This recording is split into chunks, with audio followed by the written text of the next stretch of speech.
sou Walter Passarinho, sou um dos gestores aqui do Instituto NUA, da Universidade da Quebrada, e a gente fica muito feliz nesse momento, né, de reflexão, de debate, dizendo que para nós é fundamental esse tema de moradia, porque aqui é um lugar que é muito representado nessa luta da moradia, onde a gente viu o bairro crescer, né, um bairro que veio de um momento de lagoas e árvores só, era a nossa aldeia aqui, e a gente viu o bairro então sendo transformado, e nessa transformação veio também os problemas sempre das coisas que acontecem sem uma organização, né? As pessoas ocupam, mas o poder público não ajuda a administrar essa ocupação, e aí fica meio desencadeado. A gente precisou lutar muito para que o bairro chegasse aonde está hoje. E a gente tem a grata felicidade de fazer isso através da arte. Tanto é que o nome do Instituto chama Nova União da Arte. E foi através da arte, mas também de muita luta, a gente precisou queimar muito pneu para chegar onde está hoje o bairro, com o formato que está. E aí eu vou dizer para vocês, tá bom? Tá, mas ainda falta muita coisa. Assim como São Paulo, infelizmente, precisa de muitas coisas, principalmente para a nossa juventude, para os nossos... A gente tem um projeto Colo de Vó aqui, que atende 200 avós da comunidade. Então, para a gente, esse momento é um momento muito especial. Não posso deixar de agradecer meu irmão e minha irmã Hermes, que são os fundadores do Instituto NUA. Poderia dar uma salva de palmas para eles, que eles merecem. Tem uma história fascinante, a história desses dois. E também agradecer a todos os funcionários do Instituto NUA, a Magá, né, assim, a Bianca, o Zé Carlos, está todo mundo aí, o Clebão que está ali.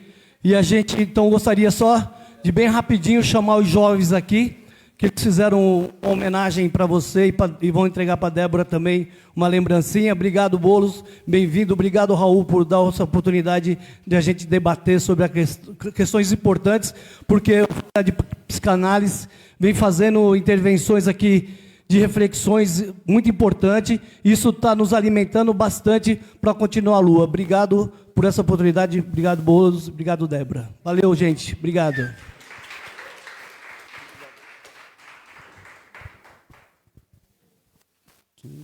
Giovana, pode dar aqui também.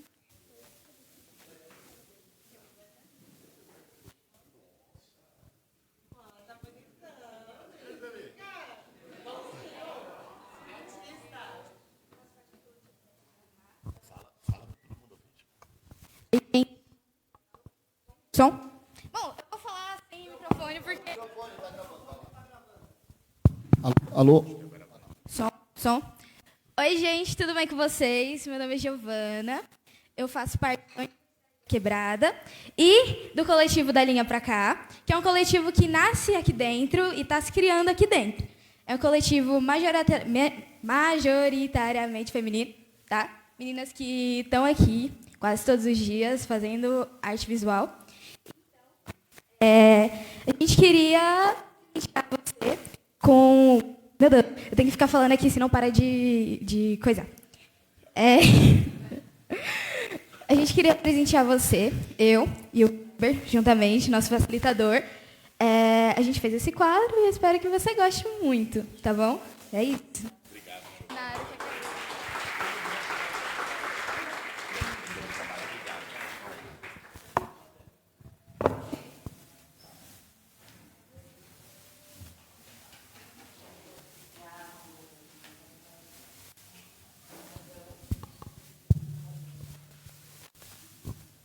Boa noite a todos. Meu nome é Josiane.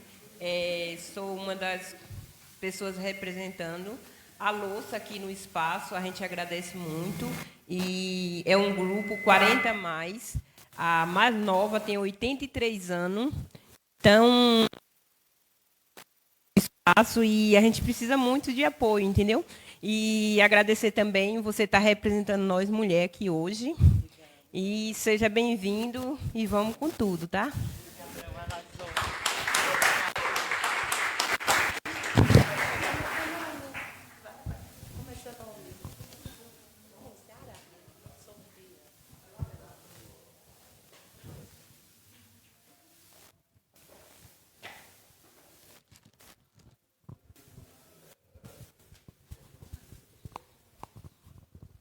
Opa, boa noite. Deixa eu ver.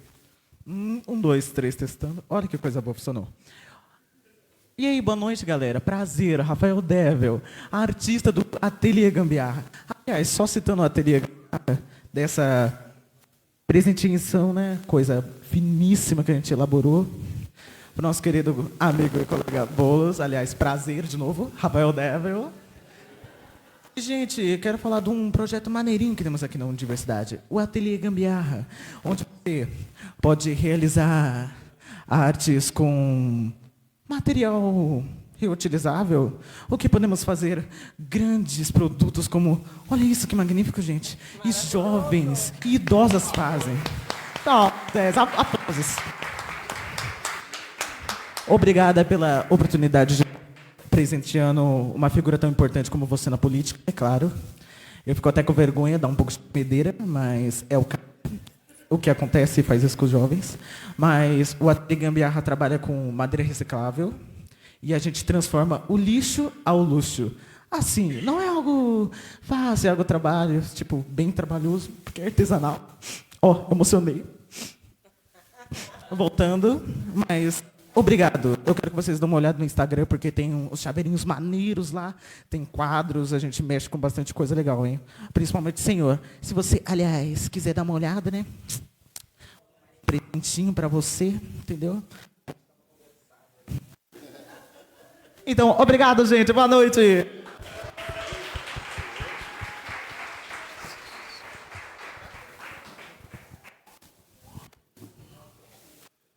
Bom, alô, alô?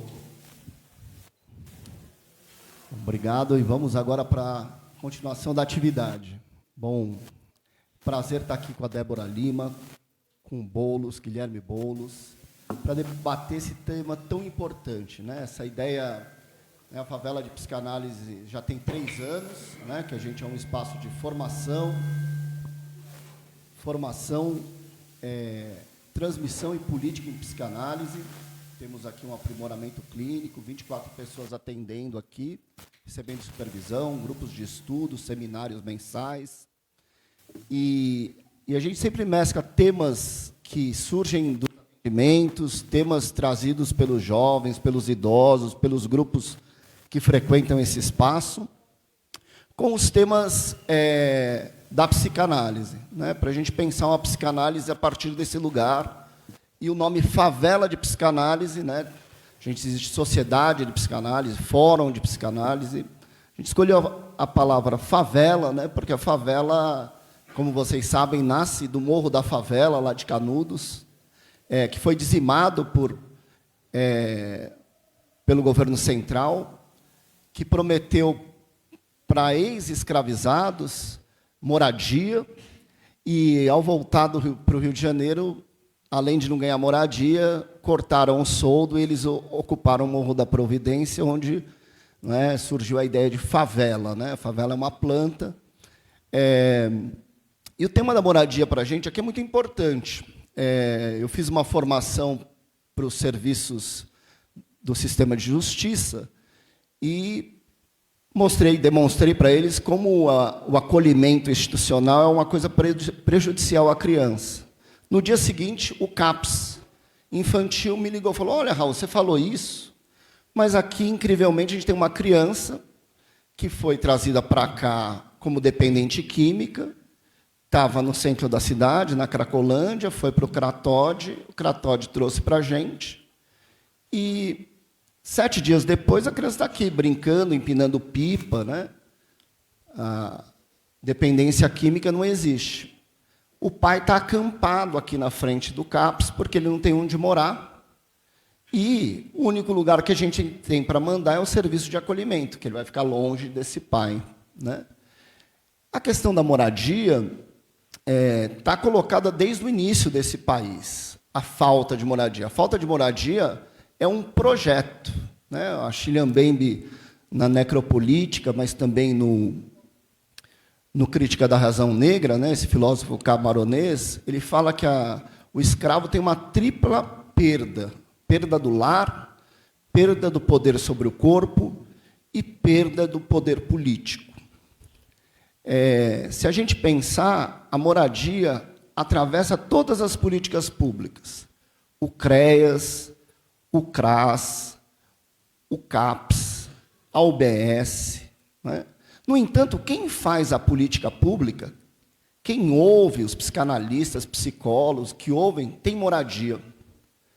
E não imagina a dimensão do que é alguém que não tem moradia. Né?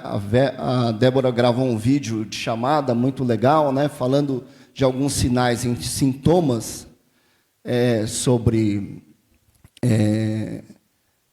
a falta de moradia, que ela fala de ansiedade, depressão, mas talvez o que a moradia traga de principal, a falta de moradia, é desorientação.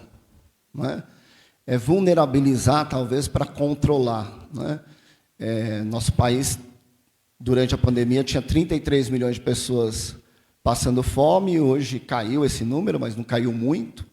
No entanto, a gente exportou alimento. Né? Então, como é que fecha essa conta? Então, para pensar isso, né?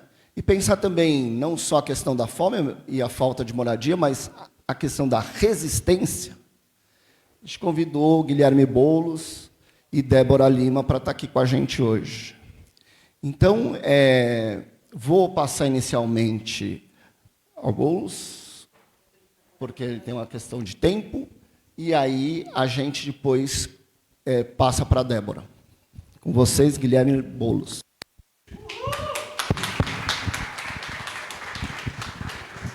Obrigado, Raul. Boa noite, gente.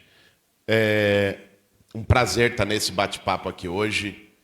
A gente, desde cedo, está aqui na Zona Leste, passamos o dia no Itaim Paulista, estava em atividade agora em Itaquera, e conversando sobre os desafios para São Paulo.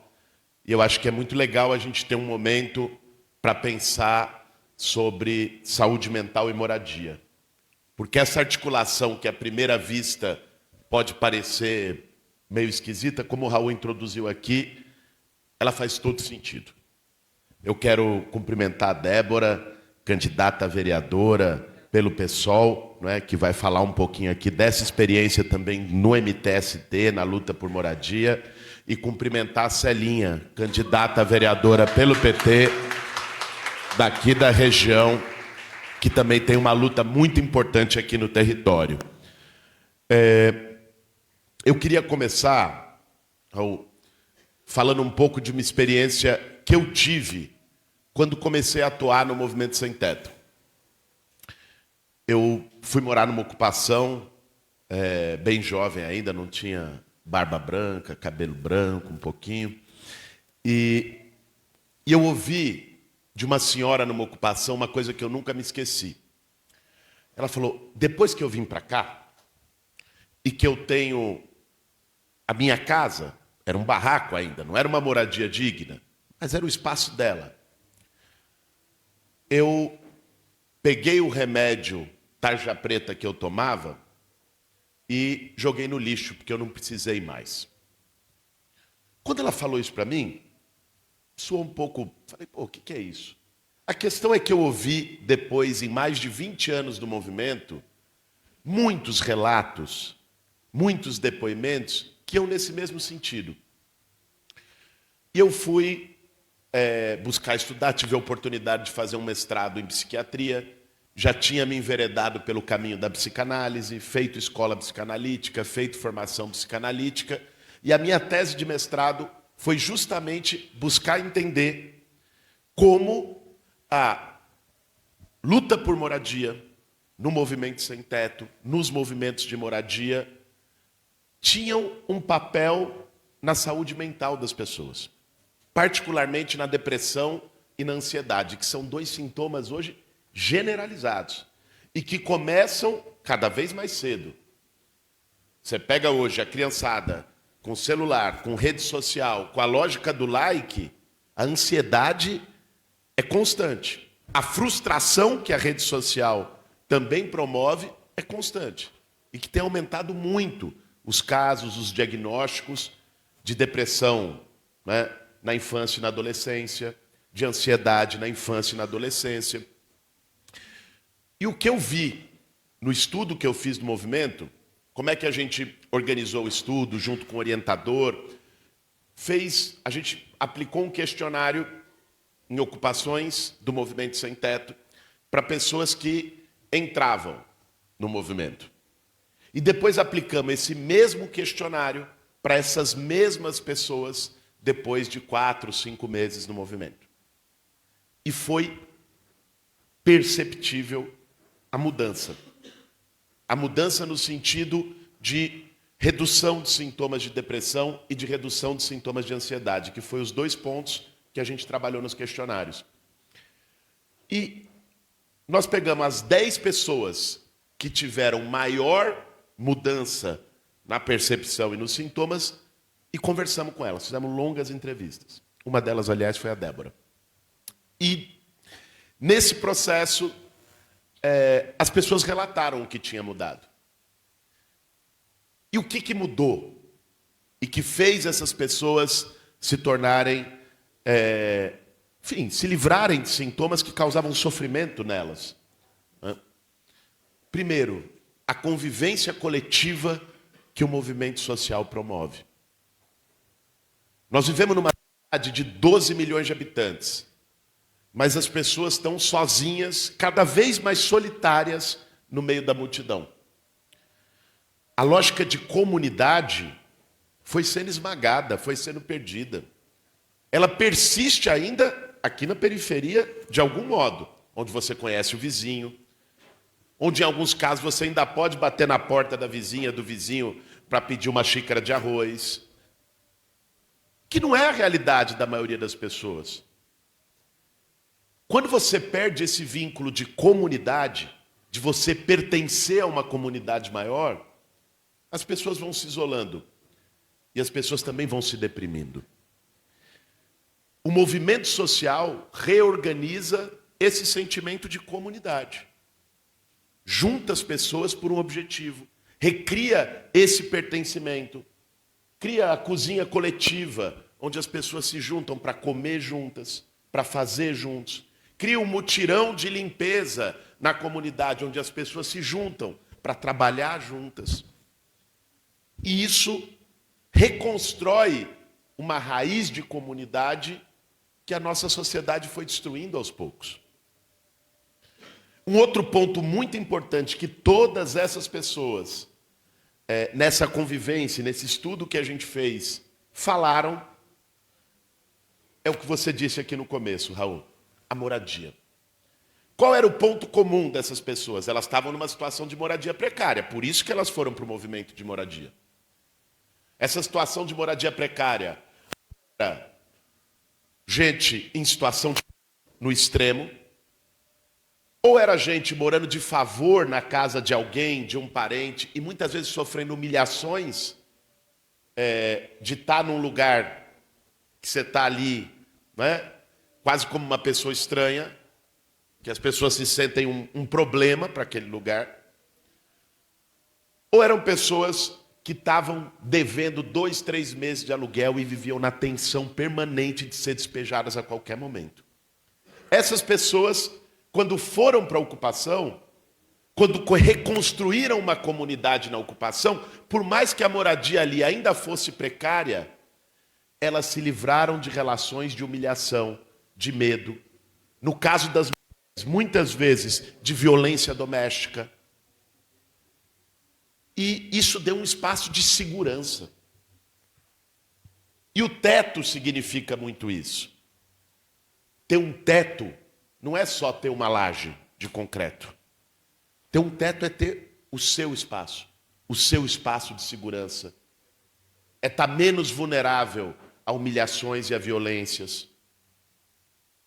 E a luta por moradia traz tudo isso. E tem uma relação tremenda com a autonomia, principalmente para as mulheres. Vocês sabem, as mulheres muito mais do que nós homens, que um dos fatores que reproduz o ciclo da violência doméstica é a propriedade da casa. Muitas vezes uma mulher acaba se mantendo numa relação abusiva porque ela não tem para onde ir com os filhos e a casa está no nome do agressor. Eu tenho um orgulho de ter, como deputado federal, aprovado a emenda no programa Minha Casa Minha Vida, que colocou mulheres vítimas de violência como prioridade de atendimento no Minha Casa Minha Vida. Tem uma cota de apartamentos. Porque isso é se libertar do ciclo de violência, é romper com o ciclo de violência, é permitir uma maior autonomia. E é muito bom, nesse momento pré-eleitoral, daqui a 2 meses, vamos ter uma eleição que vai ajudar a definir os rumos da nossa cidade, a gente poder falar sobre isso aqui, que é uma coisa que não vai dar. Você está ali no calor, numa caminhada, numa plenária, num palanque, num comício. É difícil a gente tratar questões como essas, uma reflexão como essa que a gente está fazendo conjuntamente aqui, que vocês promoveram pela Favela da Psicanálise. Mas eu acho muito importante trazer esse debate, porque nessa eleição o tema da moradia e a tentativa de desqualificar, desmoralizar, criminalizar quem luta por moradia vai ser uma constante. Hoje, o atual prefeito de São Paulo fez a convenção que oficializou a candidatura dele, ao lado do Bolsonaro. Para além de muitas coisas lamentáveis, ambos dedicaram o seu discurso a tentar me atacar como invasor de propriedades, a tentar me atacar a partir daquilo que é a minha atuação de mais de 20 anos no movimento dos trabalhadores sem teto. Esse vai ser um tema da campanha. Vocês vão estar na casa de vocês, em algum momento, daqui a um mês, quando começar o horário eleitoral, e vão ver isso passando na televisão. Vocês vão estar assistindo os debates de televisão, e isso que nós estamos falando aqui vai sair da boca dos nossos adversários como ataque fake news. E essa reflexão sobre o que o movimento social significa para a vida das pessoas é muito importante. Primeiro, do ponto de vista da moradia. E eu, diferente do nosso adversário, tenho o maior orgulho da minha história. Tenho o maior orgulho da atuação no movimento social. Eu não sei se o Ricardo Nunes pode falar com orgulho sobre as várias coisas suspeitas que ele fez nos últimos anos na vida dele. Eu não sei se o Bolsonaro pode falar com orgulho dos 27 anos mais improdutivos da história da Câmara dos Deputados dele como parlamentar. Eu tenho o maior orgulho, aliás, que pegava auxílio moradia.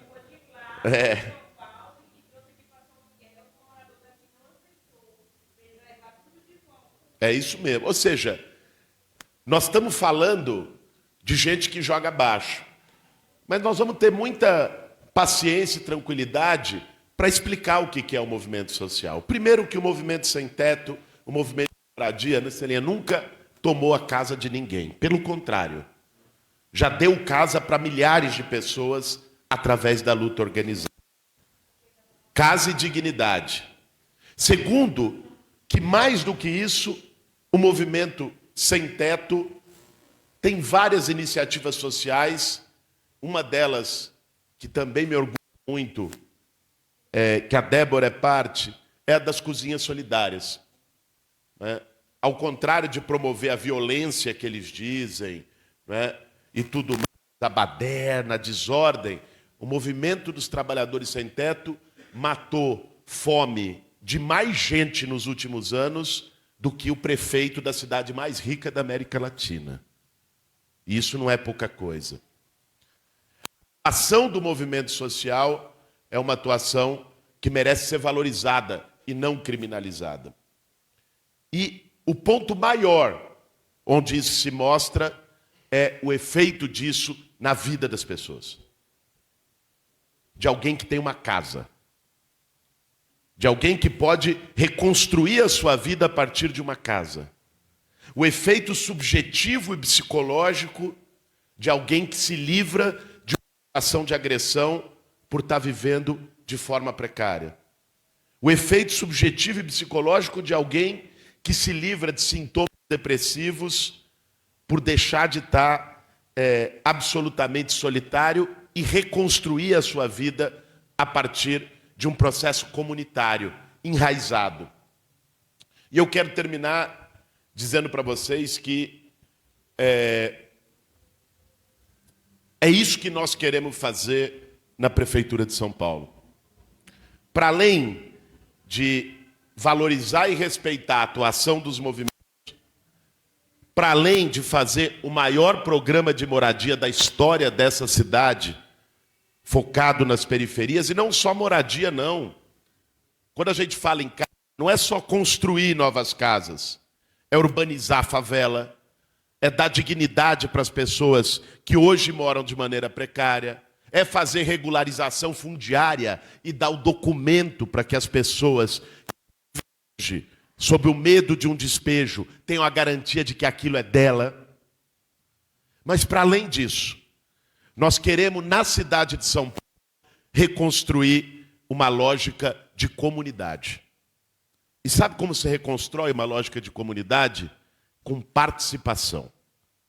Envolvendo as pessoas no jeito de fazer política, no jeito de gerir a cidade, não só chamando as pessoas de 4 em 4 anos para apertar um botão numa urna.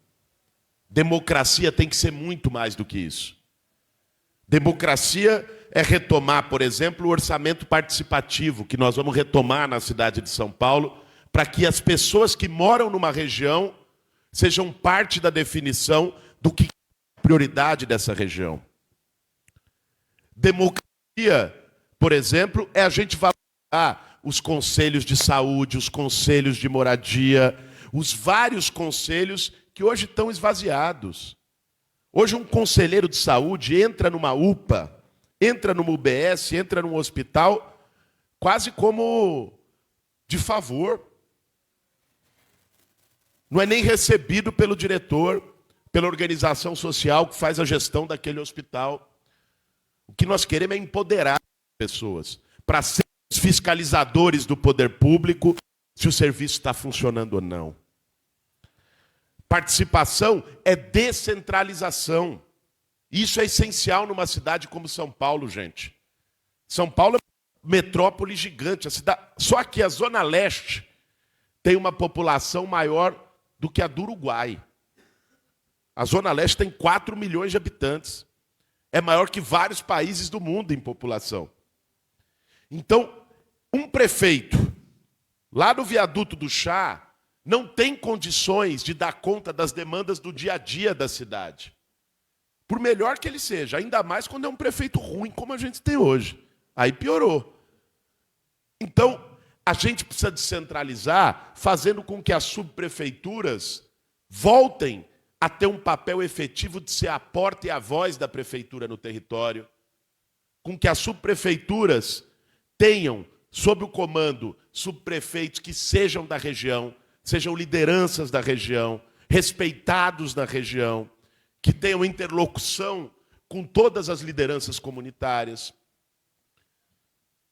Descentralizar é também descentralizar serviços e democratizar serviços.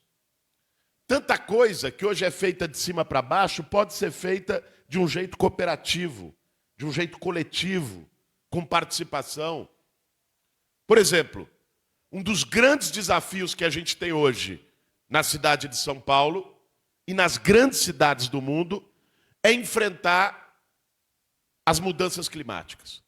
O mundo todo está discutindo isso. Todo mundo que viu a tragédia que foi em Porto Alegre. E é cada vez mais frequente esses eventos climáticos extremos. Como que você vai conseguir enfrentar as mudanças climáticas? Readaptando as nossas cidades, tendo mais áreas verdes. Mas isso, gente, não vem de uma campanha de cima para baixo. Isso vem, por exemplo, empoderando cooperativas de catadores em cada comunidade, sendo pagas pela prefeitura por serviço ambiental para fazer esse trabalho, para que São Paulo não enterre mais 98% dos seus resíduos. Isso vem fortalecendo agentes comunitários do meio ambiente, como existem agentes comunitários de saúde, nas UBSs e tudo mais, para poder fazer educação ambiental na ponta, ligada às comunidades. É todo um processo que passa por descentralizar e valorizar a participação popular. É essa São Paulo que a gente quer construir. No fim do dia, o que está em jogo e o que vai estar em jogo nessa eleição são valores. Para além de propostas, para além de projetos, para além de programa de governo, o que vai estar em jogo são valores. Se a gente quer uma cidade mais humana, mais solidária, que reconheça que o maior patrimônio que a gente tem não é nenhum edifício espelhado na Avenida Paulista ou nenhum banco na Faria Lima, que o maior patrimônio que a gente tem são essas pessoas que vivem aqui nessa cidade, que precisam ser tratadas com respeito, que precisam ser visibilizadas, que precisam ser potencializadas e fortalecidas pela educação, pela cultura, pelo trabalho de saúde mental. Na saúde mental, nós estamos desenvolvendo um projeto muito legal. A gente protocolou ontem o nosso programa de governo no TRE, que é a perspectiva dos CAPs móveis, de recuperar a ideia de consultório de rua, que é fazer aquilo que os bolsonaristas vetaram no Estado. O Tarcísio vetou o projeto de psicólogo das escolas aprovados pela LESP.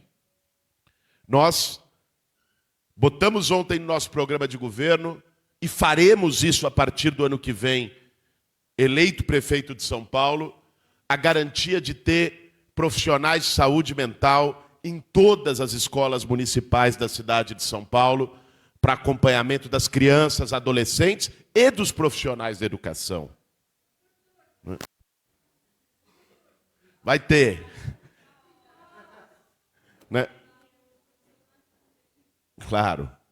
Ou seja, tem todo um projeto que nós estamos desenvolvendo nessa área que se resume a uma ideia: fazer de São Paulo uma cidade mais humana. Gerar valores solidários e dizer, aqui não pode imperar a lógica do cada um por si. Do lado de lá é a turma que não quer cuidar das pessoas, não quer cuidar da cidade, ou acha que cuidar da cidade é sair asfaltando rua em véspera de eleição. É isso que vai estar em jogo na cidade de São Paulo. E vai ser, termino com isso, uma campanha muito dura. Quem está nos acompanhando aí hoje desde cedo, né, e que já está como eu, aí com um pouquinho cansado do dia, da luta, precisa se recuperar, porque amanhã tem mais, sabe disso. Uma campanha que nós vamos enfrentar muita mentira, máquina de ódio, muito dinheiro do outro lado, mas que nós estamos com uma militância e com um time muito animado para levar o melhor projeto que vai mudar a cidade de São Paulo, que vai recuperar esses valores de humanidade e recuperar políticas públicas para valer, feitas com participação, construção do sentimento de comunidade. É projetos como esse, da favela de psicanálise, e tantos outros projetos comunitários. Hoje a gente teve em alguns de cultura, de esporte, vários projetos que a comunidade cria como tecnologia social e que muitas vezes se acha que é papel da prefeitura fazer. Não, é papel da prefeitura fomentar quem já faz. E tem muita gente fazendo projetos extraordinários nos 4 cantos das periferias dessa cidade. A gente só tem que dar visibilidade, fortalecer, valorizar, dar orçamento, dar dinheiro para que essas pessoas façam com ainda mais condições e com ainda mais incidência. Essa é uma prefeitura popular, é um governo popular que a gente quer fazer a partir de janeiro do ano que vem. E para isso, nós vamos precisar, para além da eleição de prefeito da cidade, e vou dizer para vocês, quem tem acompanhado a campanha sabe disso, eu estou muito animado e cada vez que a gente anda mais, principalmente na periferia de São Paulo, o que a gente vê, o que a gente ouve, o que a gente sente é um desejo profundo de mudança das pessoas. E eu estou com muita, mas muita esperança e confiança de que nós vamos ganhar essa eleição agora em outubro. Agora não basta a gente ganhar uma eleição, ter um prefeito e viver a mesma situação que o Lula está sendo forçado a viver em âmbito federal. E digo como alguém que hoje está como deputado federal lá na Câmara em Brasília. Que é a gente ter eleito o presidente, ter eleito um programa de governo e ter um dos congressos mais atrasados, conservadores e bolsonaristas da história do país. Que cria dificuldade para tudo. Por isso também a gente tem feito questão de, para além de construir essa campanha em todos os cantos, valorizar a eleição de pessoas comprometidas com essas lutas e com essas causas para a Câmara Municipal de São Paulo. Para a gente fazer o serviço completo. Ganhar a prefeitura e ganhar uma maioria na Câmara para que o nosso projeto possa ecoar, ter mais força e não fique reféns de interesses menores.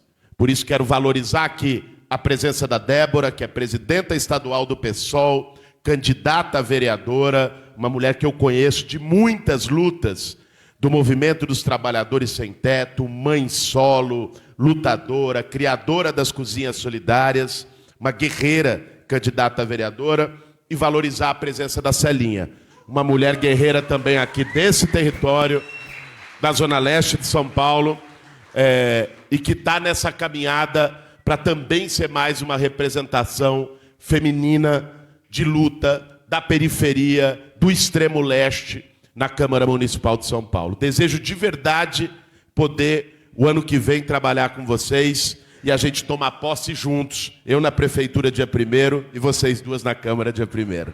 Valeu, gente.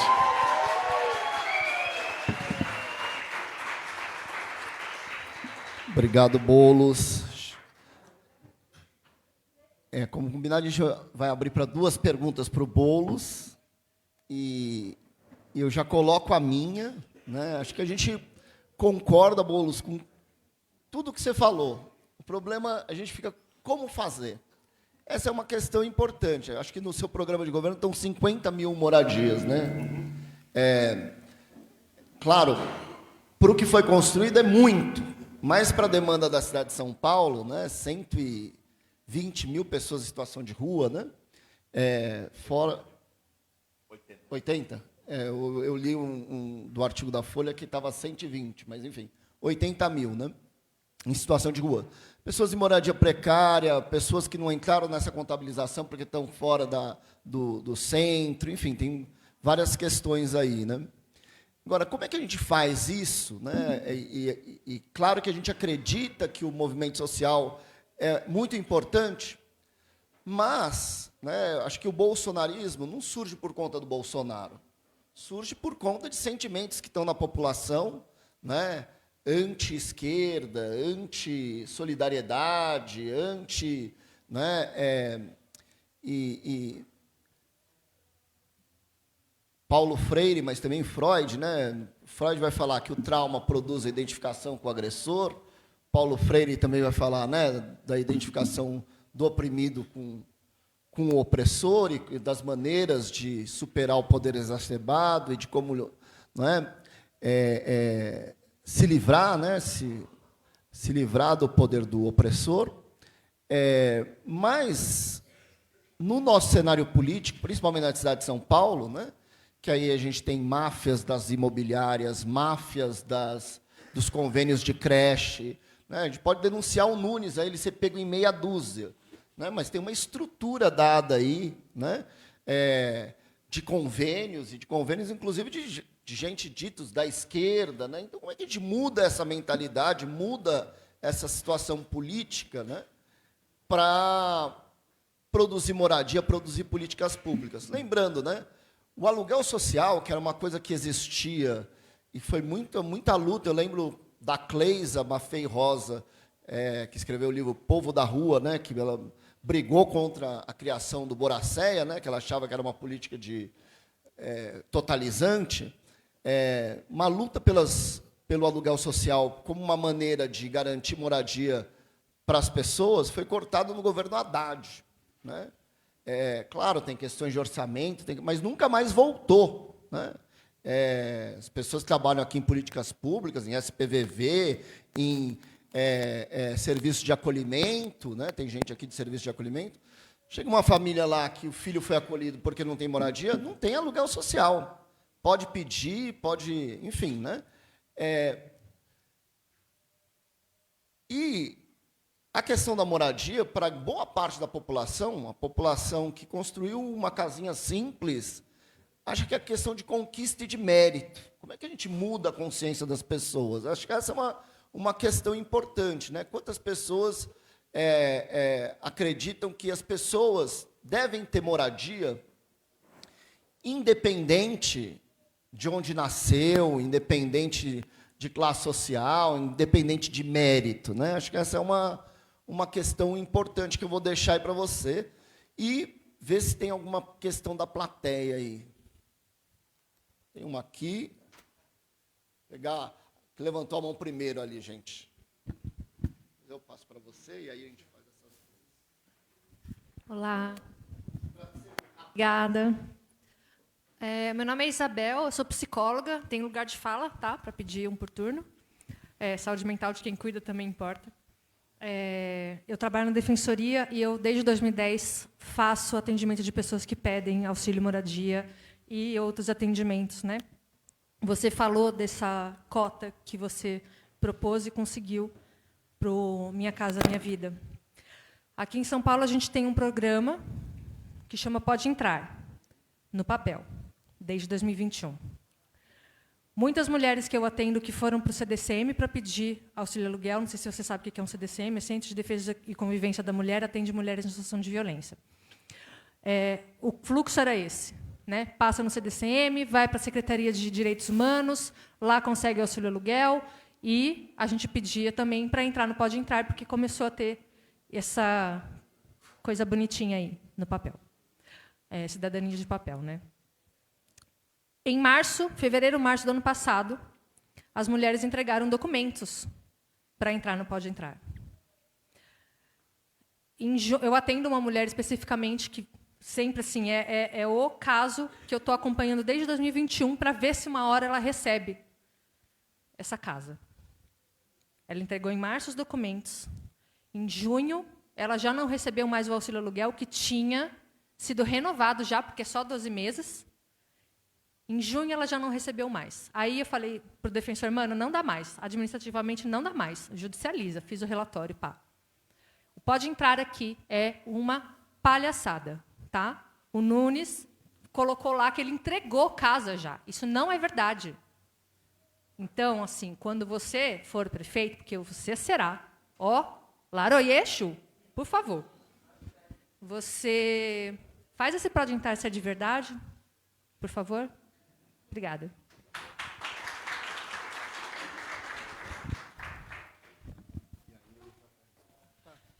Meu nome é Gabriel, sou psicólogo também, sou técnico de classe lá em Arujá. Você citou o programa Minha Casa Minha Vida. O que eu tenho observado? Muitas vezes a prefeitura vai, faz uma limpa numa ocupação e bota as pessoas no programa. Porém, não tem um acompanhamento, não tem um suporte psicossocial necessário para essa pessoa desenvolver uma renda e sair daquela situação de vulnerabilidade. Essas moradias elas acabam sendo vendidas por um preço bem abaixo para pessoas que têm maiores condições. Então, também queria saber como que isso vai ser operacionalizado na prefeitura. Muito bom. Alô? Vamos lá, gente. Primeiro, agradecer aí as questões. Começando com a tua, Raul. Assim, como quem atua já há um bom tempo no movimento de moradia, eu acho que o agravamento da crise mudou a percepção de uma parte da sociedade. Você ter hoje mais de 80 mil pessoas em situação de rua na cidade de São Paulo, não dá para entender.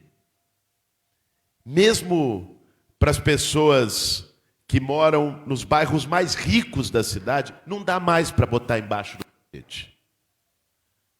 É lógico que tem pessoas em São Paulo, no Brasil e no mundo, com uma mentalidade retrógrada, desumana, que acreditam que quem mora na rua, quem tem teto, quem não tem casa é parte da paisagem, se vire cada um por si, é porque a pessoa não quis trabalhar, é porque... E por aí vai. Mas essa não é a posição da maioria da sociedade. O que eu sinto, dialogando, aliás, com vários setores da sociedade, é que houve, no último período, no pós-pandemia, com o agravamento do problema da população em situação de rua e com o problema da moradia, uma percepção de que tem uma urgência aí, de que tem uma crise humanitária que a gente precisa tocar. E eu acho que, de algum modo, essa percepção da sociedade é uma oportunidade para a gente fazer políticas de moradia mais ousadas na cidade de São Paulo. Quando você pegou que o nosso programa de governo propõe fazer 50 mil moradias na cidade em 4 anos, e a gente conseguindo fazer, vai ser o maior programa de moradia da história da cidade de São Paulo, são 50 mil novas moradias na construção. Mas isso somando a outras iniciativas de provisão habitacional.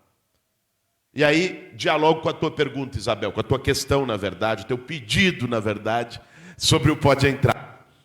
Tenho o mesmo diagnóstico que você. O Pode Entrar, na verdade, deixou a porta fechada para a maioria das pessoas que precisavam. Existem várias razões. Primeiro, porque eles, sim, não priorizaram. Segundo, porque eles optaram por um caminho de comprar unidades da iniciativa privada, né, que chamaram Pode Entrar aquisição, e não priorizaram o tratamento de uma demanda antiga que tinha, por exemplo, com as entidades, de projetos que estavam prontos, de projetos que estavam aprovados. Isso ficou em segundo plano. Mas eu acho que a gente tem condição de reformular isso. E aí, dialogando com a tua pergunta, para sintetizar tudo, Gabriel, um dos problemas que faz com que as pessoas não consigam ficar numa habitação que elas ganham, da Coab, do CDHU, do Minha Casa Minha Vida, e vendam, é porque as pessoas muitas vezes não conseguem pagar a prestação. Aliás, está tendo todo um embate agora na Coab aqui em São Paulo de pessoas que estão sendo despejadas de empreendimentos da Coab, que elas ganharam porque estavam em vulnerabilidade, estão sendo despejadas por atraso na prestação. Aí está uma diferença do Pode Entrar com Minha Casa Minha Vida. A prestação do Pode Entrar, isso nós vamos mudar de partida. Hoje é de 30 anos. A prestação do Minha Casa Minha Vida é de 10 anos. E mais que isso, essa foi uma das medidas importantes, que deram pouca visibilidade, mas extremamente importantes na ponta, para quem vive o drama, tomadas pelo governo Lula, que foi isentar a prestação, não é, para as pessoas que estão no CadÚnico, no Bolsa Família, e deixaram, não precisam mais pagar a prestação nos empreendimentos do Minha Casa Minha Vida. Que a gente entender que quando a moradia é tratada na lógica bancária de crédito, não é, você não vai conseguir resolver o problema, porque 92% do déficit nacional brasileiro são pessoas que ganham menos de 3 salários mínimos. A moradia precisa ser tratada na lógica do subsídio, na lógica do direito, não na lógica da compra, não na lógica do mercado. Né? E é isso que o movimento social propõe há décadas. Propõe e faz, na prática, né? Com as lutas por moradia. Agora eu dizia, o nosso programa habitacional, para além de construir novas moradias, vai ter o serviço de locação social, que é um ponto extremamente importante na lógica de moradia primeiro para as pessoas em situação de rua. Vai ter uma mudança radical na política de acolhimento que a prefeitura faz nos centros de acolhida de pop rua, que é uma política hoje com pouca dignidade.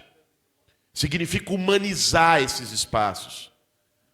Formulamos essa política em diálogo com o Padre Júlio, com várias entidades que têm uma atuação de longa data com a população em situação de rua. São vários caminhos.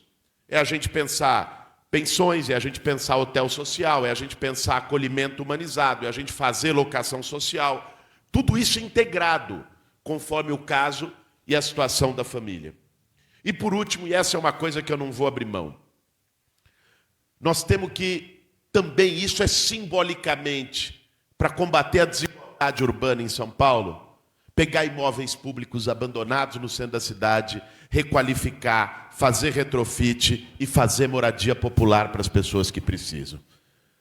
Nós queremos tirar essa lógica do papel, e aí eles vendem, não, é radical, é extremista. Bom, isso é a lei.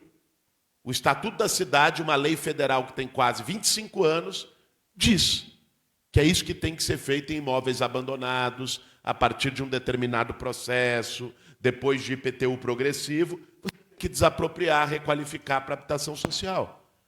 Não é? Nós simplesmente vamos fazer a lei ser cumprida na cidade de São Paulo, e viabilizando moradia popular no centro, a gente também viabiliza uma outra lógica de cidade, que é aproximar o local de moradia do local de trabalho.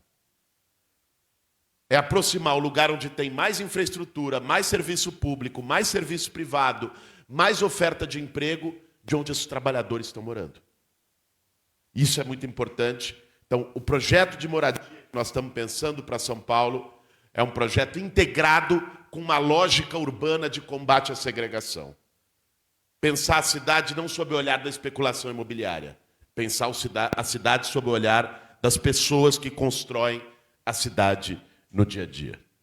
Então, acredito ter colocado ou tentado responder algumas das questões, talvez só complementando a tua, Gabriel, porque o fato da prestação sozinha não dá conta. Nós estamos trabalhando pela qualificação melhor do projeto de trabalho técnico-social, que é o que já existe no Minha Casa Minha Vida, mas muitas vezes não funciona bem.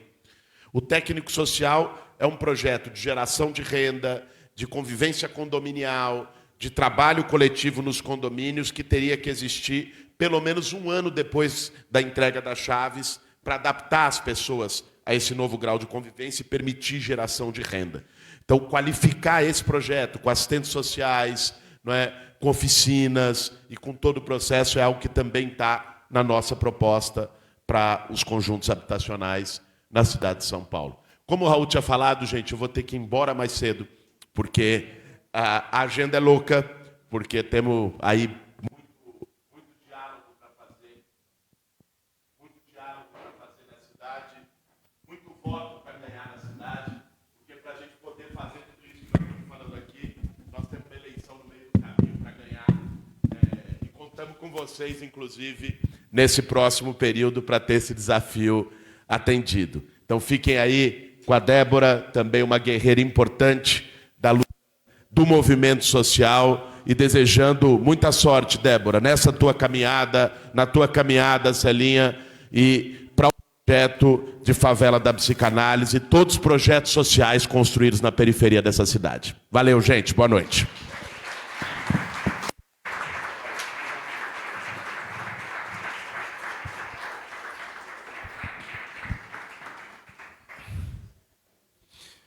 Bom, gente, dando continuidade aqui na nossa agenda,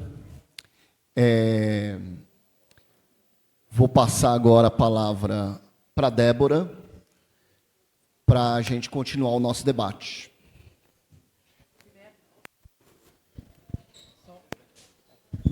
Boa noite a todos e todas. Primeiro, agradecer ao Raul e o Hermes pelo convite. Debate importantíssimo. Queria também saudar esse espaço. Cheguei um pouquinho mais cedo, tive o privilégio de conhecer, né, os projetos que aqui existem. E, sem sombras de dúvida, esses projetos também são projetos importantíssimos que salvam a vida de muitas pessoas.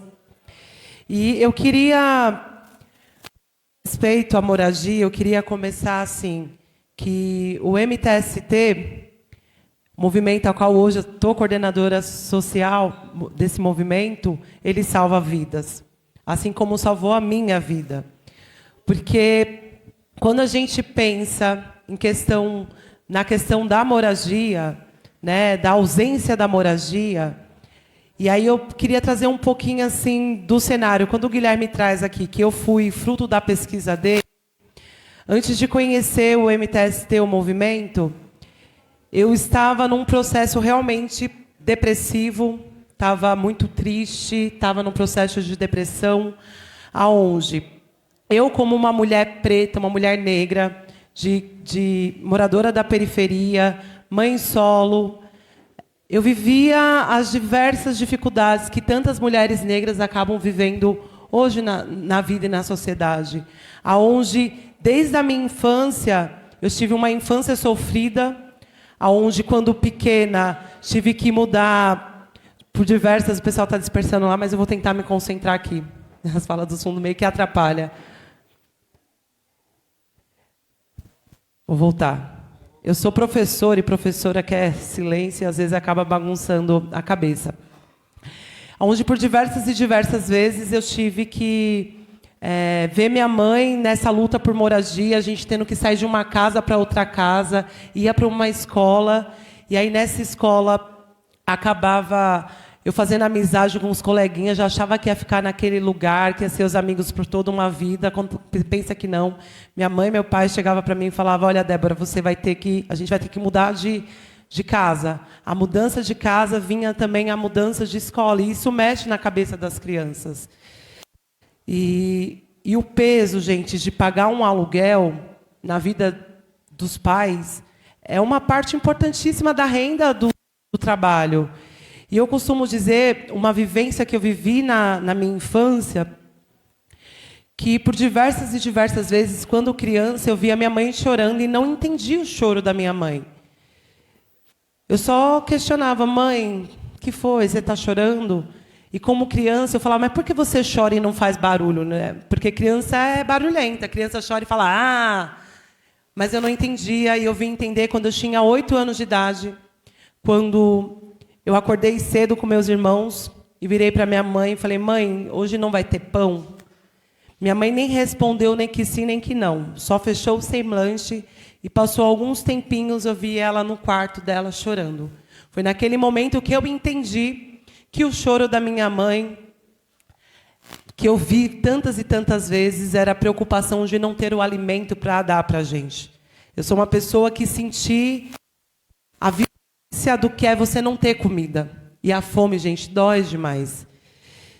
E ter uma moradia, e aí trazendo assim para a questão da moradia, o quanto isso mexe com o psicológico das pessoas, a gente vive numa sociedade onde a classe trabalhadora, as mulheres, a galera da quebrada, das periferias, tem que viver uma maratona de sobrevivência do seu dia a dia, onde, em grande maioria, as pessoas trabalharam uma vida toda, mas toda vez quando chega o mês, o cálculo não fecha, sabe?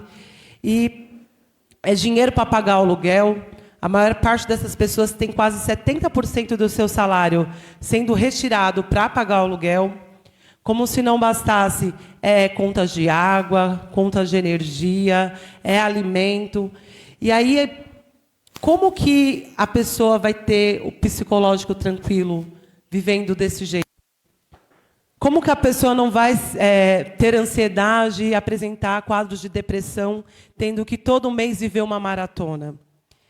E daí eu entro falando do movimento social ao qual eu faço parte, que salva a vida das pessoas. A gente vive numa lógica de sociedade que a todo momento tenta nos individualizar como sujeito. Se você não conseguiu fazer uma faculdade é porque você não teve competência. Se você não tem uma casa é porque você não trabalhou o suficiente. Né? Se você mora de favor, de aluguel, ou se você mora numa área onde não tem saneamento básico, foi por culpa única e exclusiva sua. E quando o Guilherme traz, né, essa questão do coletivo, do movimento social, uma das coisas que eu observei quando eu entrei numa ocupação é que o que a sociedade coloca dessa lógica individual não era. Quantas e quantas mulheres eu vi do mesmo jeito, que estavam com essa mesma angústia de sobrevivência todo mês, ter que pagar o aluguel, não saber se ia ter comida para levar para os filhos. Então, as mesmas preocupações de morar num espaço onde não tem área de lazer para os seus filhos, a mesma preocupação de ter que ir no UBS e no hospital ficar 3, 4 horas para ser atendida. Então, eu entendi que essa lógica que a sociedade traz para a gente do individual, ela é errada. E ela quer isso mesmo, que a gente, cada vez que passa, se sinta mais depressivo, mais oprimido, mais ansioso, e quer nos destruir como seres humanos. E o movimento social traz essa lógica do coletivo, que é muito potente. E que a minha angústia é a mesma angústia da outra mãe, da outra mãe, da outra mãe, e que a gente... Eles querem nos individualizar porque a gente unido, a gente somos a maioria. Se a gente vê a classe trabalhadora, quem sustenta as mulheres, os homens das periferias, quem sustenta a capital de São Paulo, são a maioria. Essa maioria que às vezes acha que está sozinho, mas não está. E aí o movimento traz isso, traz o pertencimento, o acesso ao seu direito. O movimento traz essa lógica coletiva que é contra esses que estão no poder, é que nós somos uma maioria que está cansado. Né? A Celinha estava aqui, acabou saindo, né, a candidata, eu estou candidata a vereadora, e basta a gente olhar a Câmara de Vereadores, gente, como o que aconteceu nesses últimos anos. Eu sou da luta por moradia, e a gente viu os vereadores venderem a nossa cidade para o mercado imobiliário. A nossa cidade foi vendida. E quem vai pagar o preço, né, dessas decisões vai ser o povo, que se hoje demora 2 horas, o pessoal que está aqui na Zona Leste, o pessoal que está na Zona Leste para chegar no centro, em dia comum é 2h30, 3 horas. Com o jeito que eles acabaram loteando a nossa cidade, vendendo para o mercado, a gente vai passar em torno de 3, 4 dias, né, 3, 4 dias não, né, espero não, 3, 4 horas, isso vai aumentar, para a gente vir da nossa casa. Tempo para a gente é importante, porque a nossa vida, principalmente das mulheres, o tempo ele é muito importante para a gente vai perder mais tempo, porque são os mesmos que não estão nem aí com o meio ambiente. A gente está falando aí do racismo ambiental, que esse negócio do mercado, construção, vamos construir. Isso depois, quem sofre? A gente lá na periferia, com as enchentes, com os desastres climáticos. Então, os vereadores venderam uma cidade onde nem pensou no meio ambiente, não estão nem aí para a gente. Mas quem é que vota nos vereadores? São os nossos.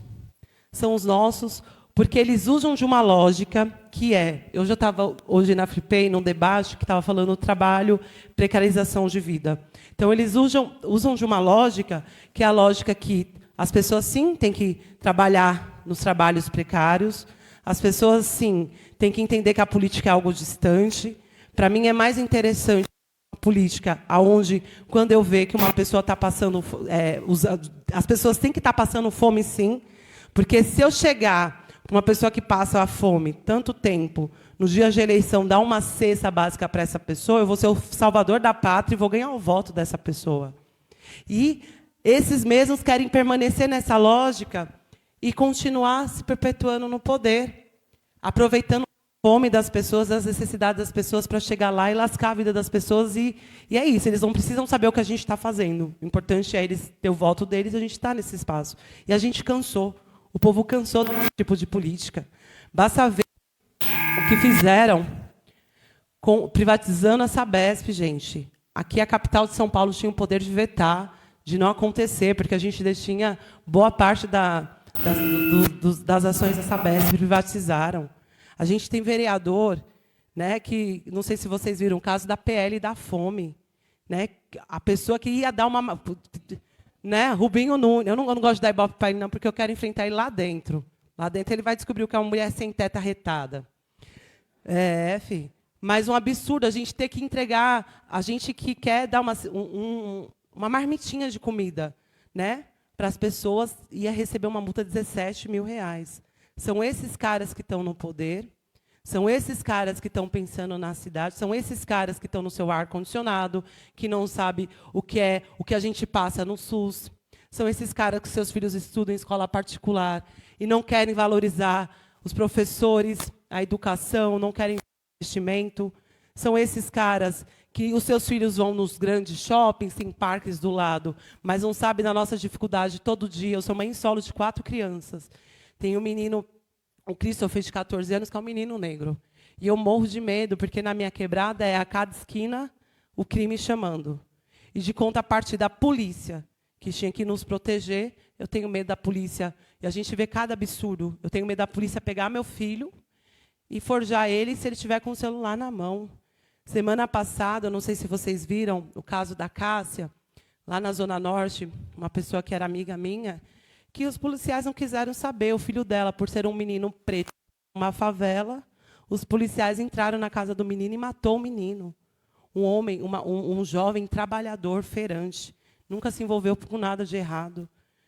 Então, a gente vive nesse medo, nessa insegurança, de contrapartida, a gente vê uma guarda municipal que quer ficar no centro, tirando cobertor de morador, pertence de morador de situação de rua e dificultando os trabalhadores informais, né?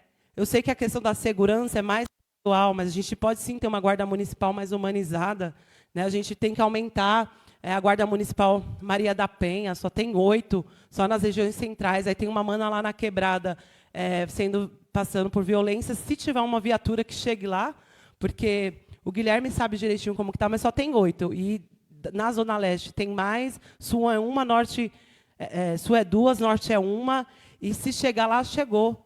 Então, dá para fazer uma política de forma diferente, e a gente cansou, né? A gente cansou deles falar por nós. Nós sabemos o que a gente quer. Eu, uma mulher negra, eu faço a minha militância desde quando eu nasci, para sobreviver da fome, para sobreviver do preconceito, né? Das lutas diárias. E a gente sabe como que é estar nesse espaço de poder e fazer a diferença. Então, de tudo isso, para mim, foi fundamental o movimento de moradia, que me trouxe esse pertencimento da nossa força coletiva, que me trouxe o pertencimento de saber os meus direitos. E, quando a gente fala de você ter uma casa, é o que o Guilherme colocou. A gente ter uma casa, pagar o que é nosso, parcelas pequenininhas, sobra dinheiro, gente, para a mãe poder comprar alimento para o seu filho, sobra dinheiro para a mãe poder pegar o seu filho, levar num parque, que às vezes não tem direito. E isso, sem sombra de dúvida, muda a cabeça das pessoas. Eu, quando entrei numa ocupação do movimento, eu vivia nessa dualidade. Eu morava de favor, na casa de uma pessoa, mãe solo com meu filho, em 2 cômodos. Como que a gente vive bem? Trabalhava que nem uma doida e vivia nessa dualidade. Hoje eu vou pagar a água, amanhã eu vou pagar a luz, vou comprar comida. Meu Deus do céu, e a sociedade me falando, você tem que ser diarista, você tem que ser doméstica, você tem que trabalhar no subemprego, no precarizado. E o movimento social me mostrou que eu, como as minhas angústias, os meus sentimentos, estava certo, que eu podia estar onde eu quisesse estar. Então, hoje, eu sou coordenadora nacional desse movimento, já organizei diversas ocupações de norte, sul, leste, no interior de São Paulo, porque, assim como eu me libertei e descobri os meus direitos e entendi que a nossa força era o coletivo, eu queria também que outras mulheres também se libertassem. E relatos como que o Guilherme colocou, de pessoas que largou o remédio, eu sou uma delas. E depois eu quis que outras e tantas outras também largassem, né? E não ficasse dependente disso, mas ter o acesso ao direito é fundamental para a saúde mental dessas pessoas. Muitas dessas pessoas estão porque não têm acesso aos seus direitos. Então, parabenizar Raul por esse debate. Muito obrigado. E estamos juntos, gente. Uma vitória.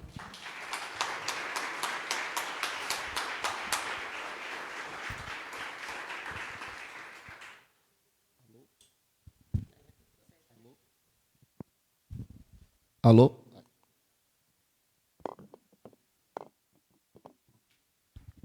Obrigado, Débora. Bom, vamos abrir para perguntas, fazer uma rodada de perguntas. E Matheus já levantou a mão ali. Mas antes de já passar, Matheus, eu também vou fazer a minha aqui. E para a gente pensar junto, assim, acho que uma das ideias, né, da favela de psicanálise é a gente pensar dispositivos, pensar modos de lidar com os conflitos, com as demandas que são apresentadas. E antes de ser psicólogo, eu trabalhei nos presídios, né? Minha mãe está aqui, trabalhou também nos presídios, meu irmão. E minha mãe parou de trabalhar 1 mês atrás. Com 82 anos, trabalhava com as mulheres presas. E minha primeira formação foi em Paulo Freire, pensar como superar a opressão, né? e discutir, superar a opressão dentro do presídio. E eu trabalhava no Carandiru enquanto estudava na faculdade, né?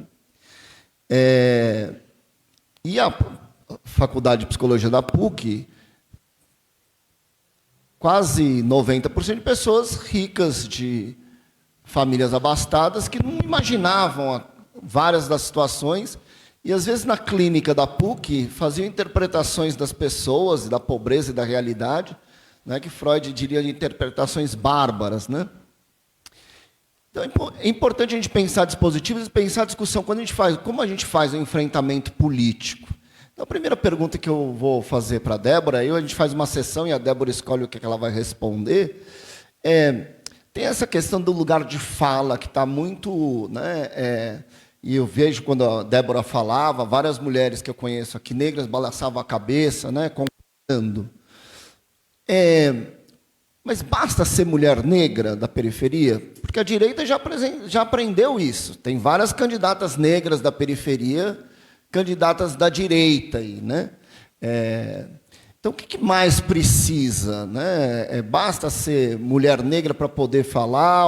Enfim, tem uma discussão aí de como a gente forma um movimento social. Acho que essa é uma boa discussão. Claro, vocês do MTST têm um acúmulo nisso, né? De como discutir, de como criar espaços de decisão. Então, eu queria um pouco ouvir isso, para além de mulher negra, o que a gente precisa mais? Quais são os espaços que a gente precisa? Porque também, né, assim, os dispositivos, né, hoje a gente tem gerando falcões, né, uma coisa financiada pelo Lehman, enfim, várias grandes empresas que ganharam dinheiro, inclusive, durante o regime militar, financiando coisas na favela, né? A própria discussão do empreendedorismo que a gente tem aqui, né? Dentro do NUA, mas que a gente tem que tomar cuidado com isso, né? Que a gente vira competidor, rompe lá a solidariedade. Então, minha pergunta é essa daí. Já passo para o Matheus para a segunda pergunta, a gente faz uma sessão de 3. Só vou pedir para vir aqui na frente, porque a gente está gravando. Fica melhor para fazer o registro. E aí, passarinho? Primeiro, saudar o passarinho e os seus filhotes. O Instituto NUA faz um trabalho excelente aqui. Saudar também a Débora, Raul. E dizer que, cara, você está do lado de um dos maiores psicólogos do Brasil. Eu queria dizer porque eu conheço o trabalho dele, trabalhando junto com ele, vendo o resultado do trabalho dele na Quebrada. Então, é muito salutar ressaltar isso, inclusive publicamente. É um grande psicólogo. É isso. E dizer, Débora, eu queria fazer uma pergunta para você, que é um pouco na linha do que você trouxe, que eu escutei uma vez da Beth, do MTST também, que uma vez eu perguntei para ela, eu falei, o que o movimento representa para você, né? Ela falou, é uma cura. Além de lutar pela moradia, etc., eu estou ali com outras pessoas e eu estou me curando. Antes do movimento eu estava deprimido, eu estava mal. E a gente escuta isso muito no movimento, e não só no MTST, mas vários movimentos. E o trabalho do NUA aqui, o Passarinho está de prova, tem o trabalho das vovós, o trabalho dos jovens, é um trabalho de resgate, né, e de cura, né? E a minha dúvida para você, Débora, é como traduzir essa sociabilidade que o movimento social traz como método de cura, né?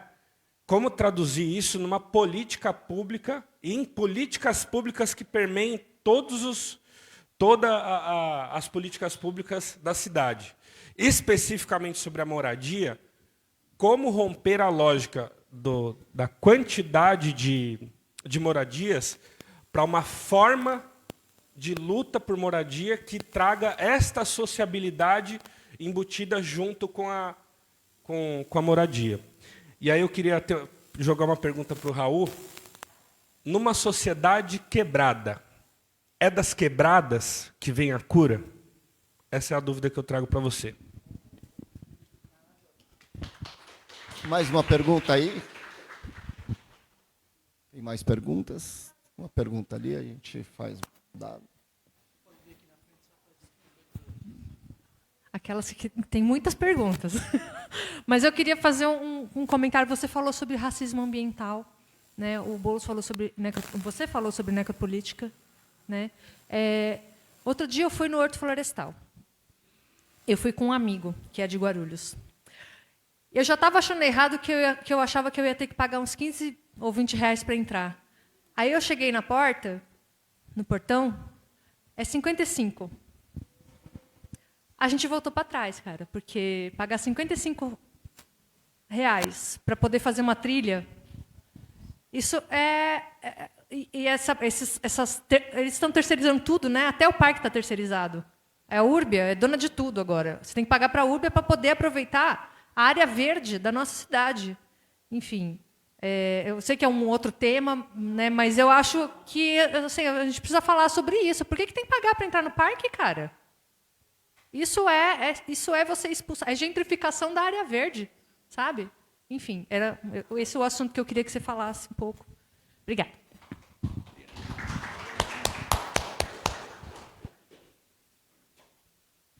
Começar?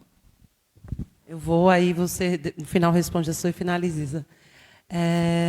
Cara, muitas perguntas boas aqui. Queria começar com a pergunta do Raul. É isso, assim, não basta só a gente ter a representatividade de gênero, raça, cor, porque a gente tem hoje, até mesmo na Câmara Municipal, uma vereadora negra que foi secretária do Tarcísio e que seu pensamento é dessa extrema-direita. Eu costumo dizer que é um pensamento do antigo Capitão do Mato, né? Então, não basta ter só a cor, tem que ter projeto e tem que ter coerência nas coisas que fala. A gente tem várias figuras aí que são negras e eles, de certa forma, realmente estão fazendo isso. Estão querendo copiar o nosso formato como esquerda e vamos colocar, mas vamos colocar para fazer um contraponto de discurso, mas essas pessoas chegam nesses espaços e não olham e não encaram os desafios que realmente a nossa cidade tem, faz políticas para o seu grupo e para o seu núcleo. Então, é importante, sim, a gente ter mais mulheres, é importante, sim, a gente ter mulheres negras, mas é importante a gente ver quais são as propostas e os projetos que estão por detrás do que essas pessoas estão defendendo. Referente, eu esqueci o nome, mas eu sei que você é uma grande... Matheus, a gente se encontra sempre em várias lutas, uma grande referência aqui na Zona Leste. E é isso, assim, os movimentos sociais, eu não falo só o MTST, ele cura as pessoas. A mãe Beth, que você citou aqui, é minha mãe, é do meu coração. Eu acho que isso que é o lindo. Mas o que falta na nossa sociedade, eu acho que é um olhar mais solidário, mais humanizado, que essa dinâmica a São Paulo, do trabalho... acabou, de certa forma... E a forma que o poder público, que quem está nos espaços de poder vai conduzindo, é a lógica que eles querem. Né? É muito triste a gente, ainda hoje, na maior cidade da América do Sul, a gente saber que, nesse exato momento, tem uma mãe, talvez chorando ou talvez triste, porque não tem a comida para dar para os seus filhos. É muito discrepante essa desigualdade. É muito chocante... Hoje, a gente ir no centro e a gente passar... Eu não falo isso porque toda vez me dói muito, eu converso com eles, eu não tenho medo deles, mas a gente passar no frio e ver um morador em situação de rua deitado no chão, gelado, só com um cobertorzinho, isso não incomodar. Então, acho que um dos maiores desafios é a gente fazer uma São Paulo mais solidária, onde as pessoas tenham mais empatias com os outros e que enxergue todo mundo como igual, como ser humano, né? Isso só vai ser possível quando a gente também tiver uma lógica mais coletiva.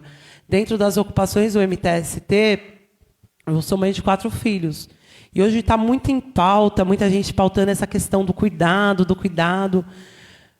e que é importante trazer essa questão do cuidado, mas a gente sabe que o cuidado é recaído em sua maioria, para as mulheres, principalmente para as mulheres negras, que têm que trabalhar, têm que dar conta de fazer comida, arrumar a casa, levar filho para a creche, cuidar dos seus filhos, cuidar da sua casa, cuidar dos seus mais velhos, de quem está mais velho, porque na maioria das vezes, se tem um idoso, quem vai cuidar desse idoso não é o homem, é a mulher, porque hoje a sociedade carimbou que quem tem que cuidar, e essa lógica da sociedade, são as nós mulheres. Então, uma das coisas que é importante a gente fazer para reverter isso é a gente também questionar que o Estado, o poder público, ele também tem responsabilidade com cuidado, e é importante criar políticas públicas, né, para isso. É muito importante também a gente questionar o mercado, né, que ele também tem que ser responsável pelo cuidado. Por que eu falo isso?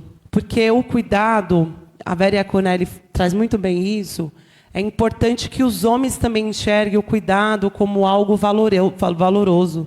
Quando a gente começar a dar valor por cuidado, né, a gente vai começar a desconstruir isso dessa lógica que o cuidado é só responsabilidade das mulheres. E a gente precisa também questionar que o homem também tem que ter essa responsabilidade do cuidado do filho, do cuidado dos afazeres de casa, né? Porque senão a gente está vendo cada vez mais as nossas mulheres adoecidas, porque quem cuida de quem cuida. E a gente não aguenta mais essa carga que está nas nossas costas. Por que eu trouxe isso? O movimento, para mim, foi importante porque eu me via muito sozinha na sociedade, mas quando entrei no movimento, com meus filhos, mãe solo, eu tive meus filhos... Eu falo que meus filhos foram do coletivo, foi do coletivo dos companheiros do MTST. E não só das mulheres. Tinha as manas que ajudavam a cuidar, quando eu tinha que sair para trabalhar, mas também tinha homens entrando nas cozinhas para cozinhar. Eu me lembro de uma ocupação que fiz parte, que quem fazia a papinha da minha filha, a terceira, a Grace Kelly, era o seu Antônio, e era um homem. E o MTST também vai nessa lógica de mostrar que o cuidado não é só da mulher, o cuidado ele é coletivo, né? A gente precisa... É preciso uma comunidade inteira para cuidar de uma criança. Eu acho que é isso. A criança tem que ser da comunidade, não só da responsabilidade da mãe. Então, a gente tem as experiências do próprio movimento que eu faço parte, que é o MTST, mas basta a gente também não estar tão longe. Vamos ver como os povos originários, os indígenas, se organizam. Né? As crianças indígenas são da comunidade, todo mundo cuida. Então, a gente precisa trazer um pouquinho isso. E aí, referente à sua amiga, a gente precisa eleger o Boulos e a gente precisa fazer um monte de... reverter muitas coisas. Né? Agora está essa lógica da concessões, está privatizando tudo, concessão de tudo. Daqui a pouquinho, gente, se até a água foi privatizada, daqui a pouquinho até a gente vai ter que pagar até por respirar. Por respirar. E meio que essa lógica de concessão de parques é isso, assim, onde tem as árvores, onde tem o ar, mas, né, é só para quem tem dinheiro. Então, acho que a gente tem um grande desafio. Tem concessões, não dá para dizer que tem que acabar com todas as concessões.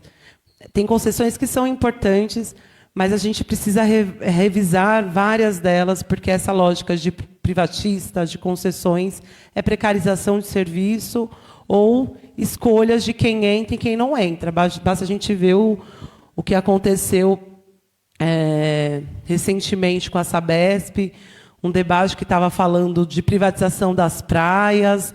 A gente está numa batalha louca de ganho de consciência, e se a gente não se posicionar, daqui a pouquinho vai estar vendendo até as pessoas. Então, é muito importante a gente ficar atento, e eu acho que a forma da gente reverter isso é a gente colocando os nossos nos espaços, com poder da decisão da caneta, com poder de dizer não para as coisas fundamentais, para que a gente reverta essa lógica aí que tá difícil. Agora é você que vai responder e finalizar, gente. Queria só falar uma coisa. Obrigado por vocês terem ficado até o fim. Quem não me conhece pode me seguir nas redes sociais, é Débora Lima MTST. E obrigado por esse debate e agradecer o Raul, a Favela da Psicanálise, por trazer esses debates que são importantíssimos nos momentos que a gente está vivendo. Obrigado, Débora. bom, no começo, na organização, da chegada do bolo, as pessoas chegam, não chegam, eu não agradeci as pessoas, né? Então, queria agradecer primeiro a Helena, que, enfim, desde um evento que a gente fez na Escola da Magistratura, que trouxemos vários meninos do MTST para debater com os juízes, tem sido parceira. A gente fez um evento grande pelo IBD Cria, com 180 crianças do país inteiro para discutir direito da criança e do adolescente. Então, a Helena é super parceira, e a gente organizou esse evento aqui. Então, agradecer a Helena, e agradecer a Débora, o Boulos, agradecer os jovens da agência No Ar, que fazem um super trabalho. Quem quiser contratá-los, né? Desde pensar animação de rede social, criação de sites, enfim, várias filmagens, né, criação de rádios, fotografia, eles são ótimos, assim, né? Então, aqui a gente tenta girar todo o evento. Esse evento não foi cobrado, os outros eventos são cobrados, né? E essa grana paga aqui um pouco as coisas e paga os meninos e tal, né? Então, agradecê-los, agradecer o Passarinho, Hermes, Margarete, né? Todo mundo aqui que ajudou a organizar este evento. Enfim, a gente está aqui desde as 4 horas da tarde, organizando. O Adolfo, que criou, e toda a equipe do Adolfo, aí o nosso café, sempre com produtos orgânicos. Jovens estão ali, que também, né, a gente vai fazendo coisas e tentando. A gente vai ter 2 eventos, um no dia 17, a gente vai fazer uma ação, formação participante em Pichon Rivière. A gente vai fazer uma formação dia 17, e depois vamos fazer uma intervenção de escuta na escola que o Cláudia está ali, dirige. E a gente vai, então, o almoço vai ser feito por eles, e a gente conseguiu um recurso para pagar o almoço. Então, a gente vai fazendo essas organizações aí. Sou eu e a professora Marinês Fernandes, lá da USP, que vamos fazer essa formação no dia 17. A gente vai anunciar aí nas redes. Bom, respondendo o Matheus, né? A minha primeira pergunta, Matheus, sobre essa questão da mulher negra, né? Eu fui num evento lá na Lesp, sobre o massacre lá no Paraisópolis, né? E aí todo mundo que falava, o outro criticava, né? Então, primeiro falou um cara negro, antropólogo do Rio de Janeiro, que pesquisa funk. Aí o pessoal da periferia falava, quem é esse cara aí, playboy, não sei o que lá, enfim. Um desqualificando o outro. No final, estava todo mundo brigando, né? O coronel da Polícia Militar lá dando risada, né? E acho que isso um pouco, em várias, né? Você também participa de vários eventos, alguém vai falar, o outro desqualifica a fala do outro, porque quem é você? Você, né? Eu sou da Zona Norte. Né? Você podia falar, Raul, o que você está fazendo aqui? Você não é da Zona Leste, você está colando na minha quebrada, né? Então, eu acho que tem um pouco esse aspecto, né? E eu acho que a luta se faz com quem se apresenta na luta, né? É um pouco isso. A gente faz uma chamada para vir hoje aqui. Enfim, a gente montou a Favela de Psicanálise. Tem alguns amigos que eu conheço de longa data e um monte de gente que se tornou amigo, que apareceu aqui, o João, o Denis, que a gente vai fazendo essas coisas juntos, né? Então, eu acho que com quem se apresenta para a luta, né? E é importante bons processos para mediar e para fazer leitura de conjuntura. Por isso que eu fiquei batendo na coisa do Paulo Freire, né? Que você vê, até escrevi um artigo quando o Temer tirou o Paulo Freire da página lá do Wikipedia, que foi a terceira morte, porque o Paulo Freire morreu, depois a esquerda enterrou ele, porque, veja, lê os programas de educação aí, não aparece Paulo Freire. Não aparece lá Paulo Freire em educação de jovens e adultos, né? Mas não aparece como alguma coisa importante. Apesar dele ser o mais citado autor brasileiro do mundo, e um dos autores mais citados do mundo, também a academia não gosta dele. A academia agora está resgatando ele e tal, mas a academia não gosta de Paulo Freire, né?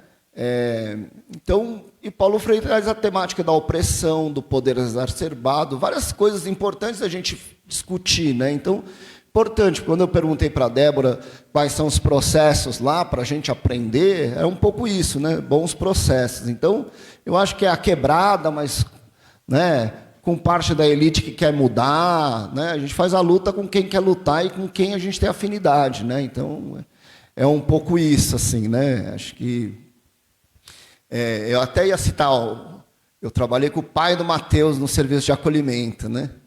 E até citar seu pai, né? Porque uma das questões, né, é essa questão aí dos financiamentos, das campanhas e tal, né? E a gente vê que várias imobiliárias que alugam CAPS, que alugam abrigo, que alugam, né, por R$9.000 por mês.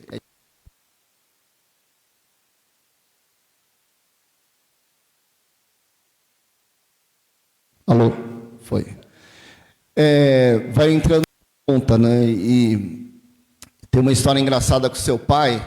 Uma vez a gente estava num serviço de acolhimento e a casa era muito ruim e a gente não conseguia outra casa. E seu pai era o presidente da organização. Eu falei, e eu muito ingênuo, né? Falando, vamos fazer um grupo para discutir, né? E chamamos lá o CREAS e todo mundo. E aí, no começo, estava aquela conversa meio mole, não consegue casa, né? E aí seu pai fez justamente essa denúncia, né? Que toda casa que eles apresentavam era negada, né? E tinha corrupção por trás. Aí seu pai falou na lata, né? Eu ali achando que ia mediar alguma coisa, fiquei quietinho ali no meu canto, né? Ele e outros especialistas. Mas então, acho importante a gente ter essas leituras, né? Acho que isso é uma coisa importantíssima. Mas, então, eu acho que eu respondi a pergunta. Não sei se tem alguma outra pergunta antes da gente finalizar. Quem quer falar alguma coisa? Também queria anunciar, gente, no dia 9, pelo IBDCRIA, o IBDCRIA é o Instituto Brasileiro de Direito da Criança e do Adolescente, que eu estou presidindo agora nesses 2 anos, né? E a gente vai fazer uma série sobre a materialidade do cuidado. Tem toda uma discussão do cuidado como ideologia, não é? Também colocada essa discussão entre homem e mulher, quem faz o trabalho, mas tem outras discussões sobre o cuidado, de quanto custa, se é o público, se é o privado, né, que outros países avançaram nessa temática. E a professora Ursula Urs, que é uma professora da Inglaterra, ela que cunhou os termos teletrabalho, uberização do trabalho, plataformalização do trabalho, isso em 2003, viu, gente? Não foi em 2014, quando o Uber chegou aqui. E ela vai fazer uma discussão, apresentar um texto sobre trabalho produtivo, trabalho reprodutivo e infância, né? E aí a Débora está debatedora, o Alberto, que é o juiz lá de Santo Amaro, que é a maior vara da infância da América Latina, né? Com 2,5 milhões de habitantes, é outro debatedor, né? Junto, a gente vai ter uma série bem bacana com a Claudine Haroche, vai ter uma sobre escravidão, que vai estar a Ediane Silva, enfim, a Ediane Maria. Então, fiquem de olho. Mas dia 9, às 9 horas da manhã, eu vou mandar por e-mail para vocês, quem deixou o e-mail lá nas inscrições, vocês estão todos convidados. Então, encerrar o evento, agradecer a Débora, agradecer todos que vieram aqui nesse sábado à noite, convidar para os nossos próximos eventos. O evento da Favela de Psicanálise do mês que vem é sobre psicose, manejo na psicose. Acho que vem o pessoal da A Casa, né, que é uma instituição que trabalha com psicose faz muito tempo. No dia 17, a gente tem essa ocupação Pichon Riviera, experiência do La Pena, que é um dia de formação em Pichon, e uma manhã de escuta, que vai ser lá no dia 31, na escola, lá no La Pena. Tá certo? Obrigado a todos e todas.